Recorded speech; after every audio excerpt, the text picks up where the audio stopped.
உறவுகளே நம்ம ஏசிக்கு ஒரு சம்பவம் ஆகி போச்சு. அதனால் நம்மளால் ஒன்றும் பண்ண முடில. 24 நேரம் ஒரு நைட்டு ஒரு பகல் ஏசி இல்லாமலே சுற்றிட்டு கிடந்தோம். ரொம்ப முடியல. ஓனர்கிட்ட சொன்னோன்னே மாத்திரன்ட்டு ஒரு வழியாக இன்றைக்கி நேற்று 4 மணிக்கு வீணாக போனது. அடுத்த நாள் 4 மணிக்கு தான் ஏசி நமக்கு வந்தது. ஒரு வழியாக ஏசிலாம் டப்புன்னு வந்து 2 பேர் க்ளீன் பண்ணிட்டு புது ஏசி மாட்டுறதுக்கான ரெடி ஆகிட்டாங்க. நம்ம புது ஏசி எங்கே இருக்குன்னு பார்த்தா வண்டியில் இருந்துச்சு போகிறது. வண்டியிலேருந்து இறக்கி எல்லாம் பிரித்து பார்த்துட்டு எப்படி இருக்குன்னு பார்த்துட்டு மேலே ஏற்றலான்ட்டு முடிவு பண்ணாங்க.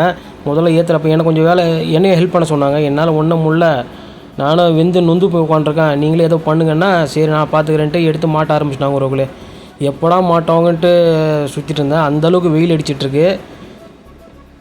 சோதனை அப்படி ஒரு சோதனை ஆகிப்போச்சு.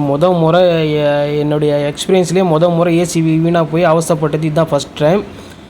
நொந்துட்டேன். ஏசி மாட்டினோன்னே நமக்கு ஒரு சந்தோஷம் வந்தது பாருங்கள். அடேங்கப்பா, இதுக்கப்புறம் வேறு என்ன வேணும்? அப்படி ஒரு சந்தோஷம் சார். உறவுகளே சப்ஸ்கிரைப் பண்ணுறேங்க. தேங்க்யூ.